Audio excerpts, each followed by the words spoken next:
Ma'am, have I got talent? Oh, yes, lad, for getting things wrong.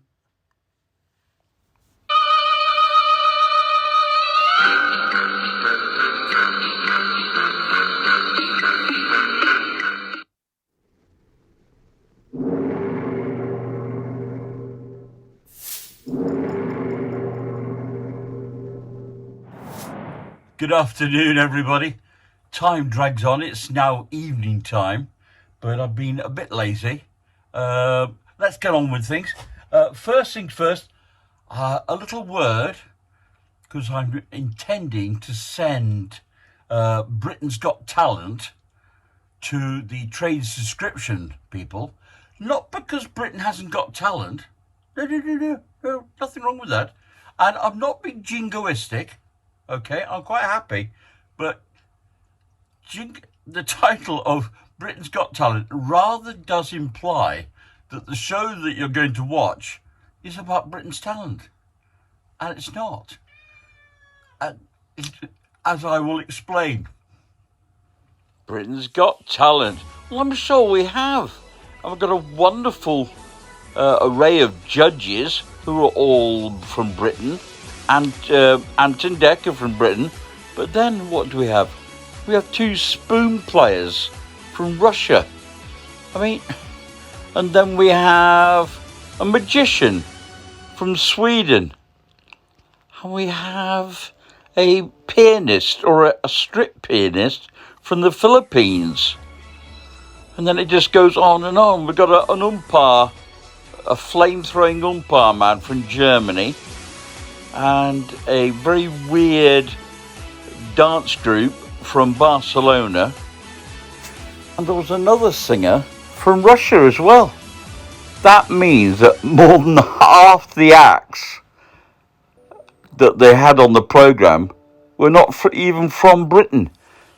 It just makes it a bit of a joke. And it does make it hard for the local talent to show through. Have we really got nobody who can compete?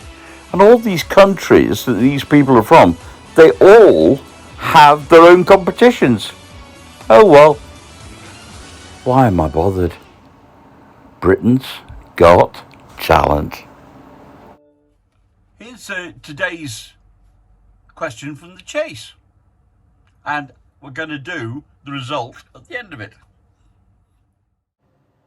In the names of two radio programmes, what goes before I haven't a clue and I'll read that again? Is it answer A, do you know? Answer B, my mistake? Or answer C, I'm sorry? And the answer is answer C, I'm sorry. How'd you get on? Did you get it right? I've got another little quiz here for you. Well, I've come across these, and what it is, you have to name something. This is name an object, name this place, name this person. And what I'm going to do is one a day, and what a high-tech this. In a second, you'll see it reveal itself from 1 to 10. And what you've got to be honest with yourself is, at what stage did you get the answer? Okay. No, hey, listen, high-tech this. Actually, Pumpkin was going to help me. I was going to have a string holding the card, and she was going to drag it. Yeah. Spoilt it today, bought a little ball. And it's impregnated with catnip. So I woke up having my afternoon snooze. No, she's not playing with that. She's playing with my hearing aid. Oh, she loves it. Giving me damn hearing aid. So if ever they go missing, I know who's done it. I don't think she actually goes in my ear and nicks it. She waits till it drops out.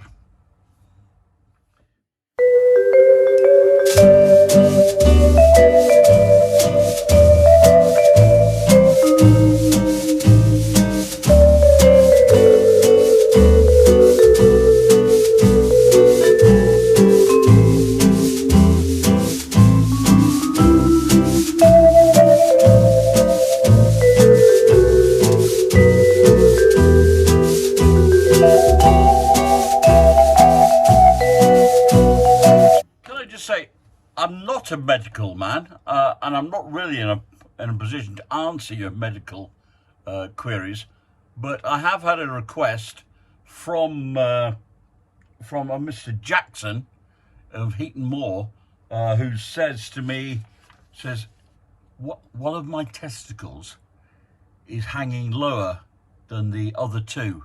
Is that normal? I haven't got the heart to tell him. Back in the day, I would have thought 1979, we live in much more enlightened times with our relationship with the travelling fraternity. But I lived and worked at Stretford Police Station on Talbot Road, near to Old Trafford football ground, nearer to the cricket ground. And at the time, we're talking 1979-ish, the land at the back was wide open. It was just like a large cinder car park. And to be honest, it's like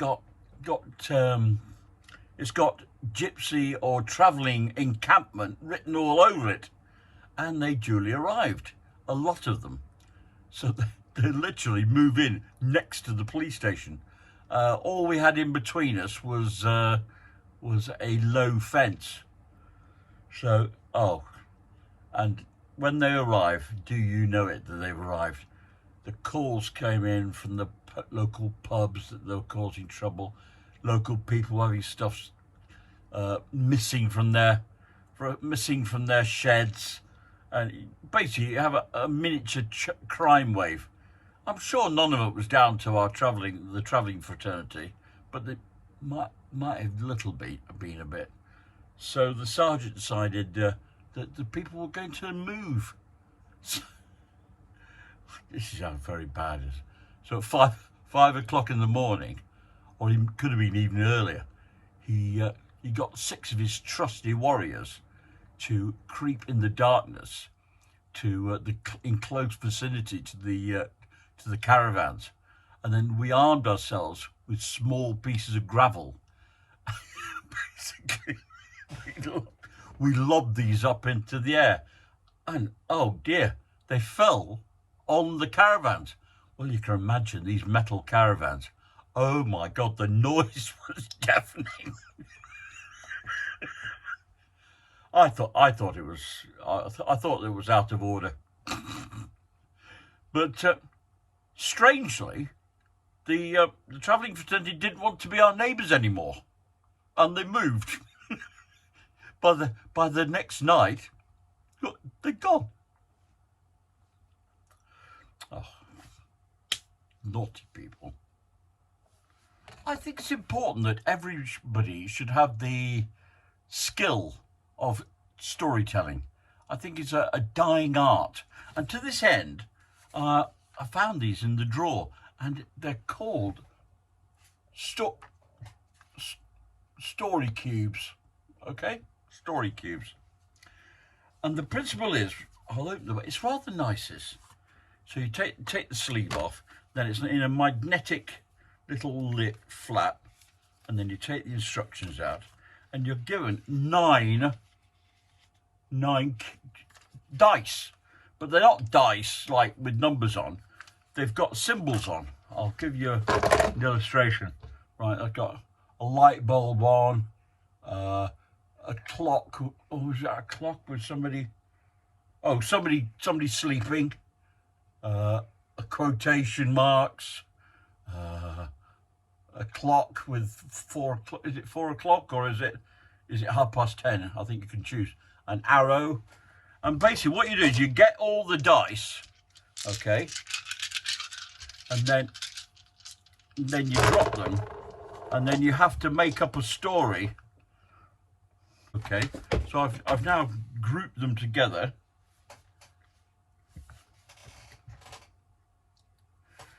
And then I've got to tell a story. Well, the other night I was fast asleep, but then I had a nightmare, and I woke up at the start, thought, oh my God, what's happening? My attention was drawn to an arrow on the bedroom floor, so I followed it. I heard a buzzing noise coming from the kitchen.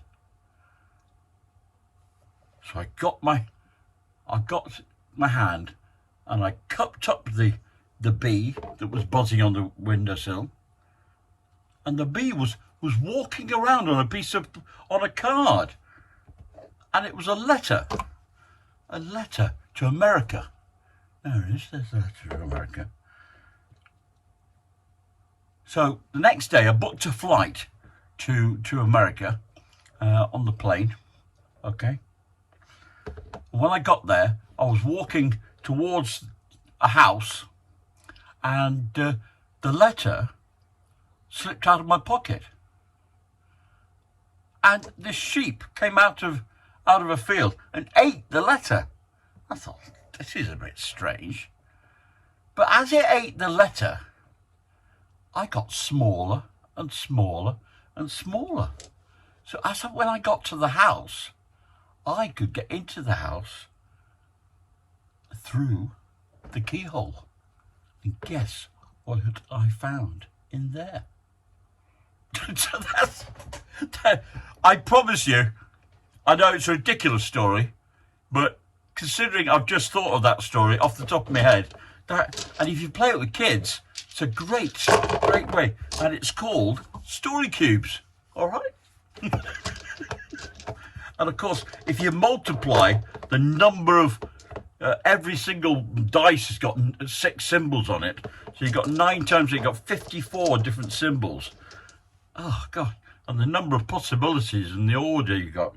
So really, I think the best way of doing it is to pick one out of a bag, roll it, and then that's your opening title. Your opening, your first 3 are the opening of the story. Then the middle part sort of organises it in your mind. Story cubes. And tomorrow's is, do you fancy a game of pocket billiards? Oh dear. Can I just say, for a simple mad game, the instruction book runs to 48 pages. What? How can it be 48 pages long, the instruction book for a game of pocket billiards? Absolutely bizarre. I have a number of ailments which I have to take tablets for, and I have a slight problem. All my tablets I take in the morning, except for one, which I have to take twice a day, which means I have to go back to the tablet dispenser in the evening around before I go to bed. And the trouble is, 9 times out of 10, I'm forgetting to do that. I just, is there anything you can suggest? All right, I need a suggestion of how to remember to take my second tablet. To be honest, I don't know what it's for, and so I find it hard to monitor. Hard to monitor exactly whether it's having any effect on me. I'm sure it's having some dire effect. Okay. Mug of the day. It's not got any tea in it, but this is one of my first mugs I ever got. I've had this mug since 1988, and it says, "Dad, you're scrummy." And it was bought for me by my 2 boys, who were yo-hi. Here they are. It was for Father's Day back in 1988. So 32 years ago. That's not a length of time. That's a lifetime. And look, as good as new. Good as new. He says, dropping it on the floor. Made in Indonesia. Hats off to the Indonesians. There you go. Dad, you're scrummy. Hey, I was never... Oh, I'd noticed that the council were out last night. Their work team were out in the local park, reorganising the benches in the park, and this is what was left after they'd gone.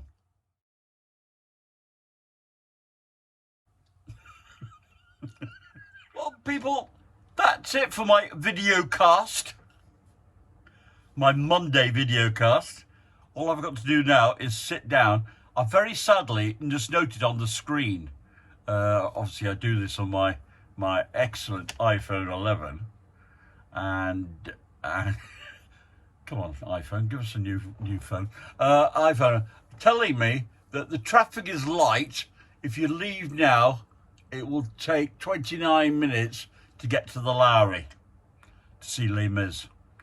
Unfortunately, if I do leave now and we get to 29 minutes to the Lowry, there ain't going to be no Les Mis on.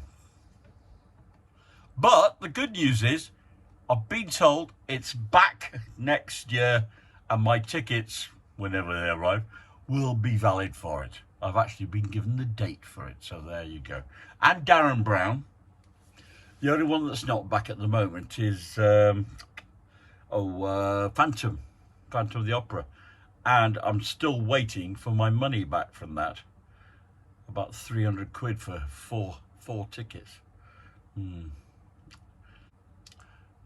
been lovely speaking to you as usual, and I will speak to you when I see you, possibly on Wednesday, but you know me, I'll be sending it out. You won't miss it. Please subscribe, and that way you definitely won't miss it.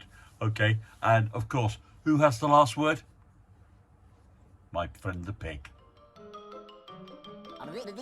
That's all, folks.